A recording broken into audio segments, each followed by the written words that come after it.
సంవత్సరాల సుదీర్ఘ ఈ కళా సేవకి కేంద్ర ప్రభుత్వం గుర్తించి ఈ పద్మ విభూషణ్ అవార్డు ఇవ్వటం నిజంగా చాలా ఆనందంగా సంతోషంగా ఉంది. సో భారత ప్రభుత్వానికి దానికి వెనకుండి ఈ అవార్డు రావడానికి కారణభూతులైన ప్రతి ఒక్కరికి నా హృదయపూర్వక ధన్యవాదాలు తెలియజేస్తున్నాను.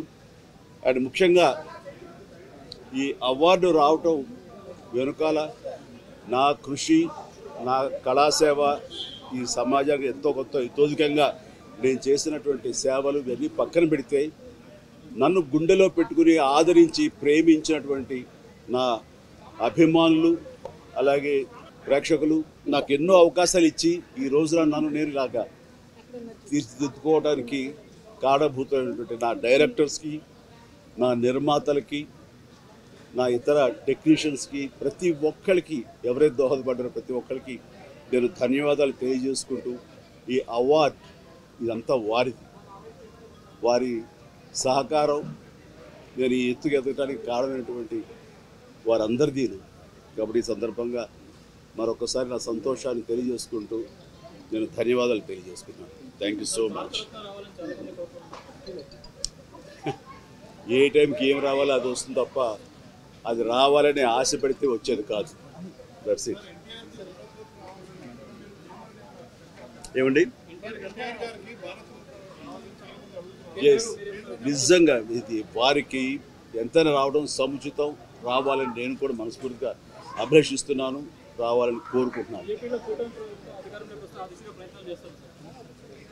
అది ప్రభుత్వ పరంగా చేస్తే కనుక త్వరితగతిన ఇది సహకారం అవుతుంది. అండ్ డెఫినెట్గా ఎంతైనా సరే అటు ఎంజీఆర్ గారికి వచ్చినప్పుడు వీరికి రావటం కూడా అంతకంత సముచితం అండ్ అది ఆనందదాయకం. దానికి నేను ఎప్పుడు నేను ఎదురు చూస్తుంటాను, నేను కోరుకుంటున్నాను రామారావు గారికి భారత రత్న రావాలి అని. ఏమా, నేను రాజకీయాలకు అతీతంగా ఉన్నాను అనుకోవచ్చు.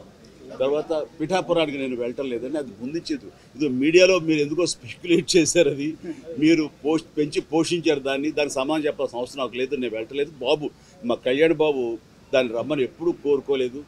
నా కంఫర్ట్ వదిలేస్తాడు. ఆయన తను బాగుండాలి, తన జీవితంలో అనుకున్నది కోరి సాధించాలన్న అభిలషిస్తాను. నేను నాకు ఆశీస్సులు అందజేస్తాను. దానికి నేను తనతో పాటు నేను ఉన్నాను అని చెప్పేందుకు మొన్న ఒక వీడియో బయట ఇచ్చాను.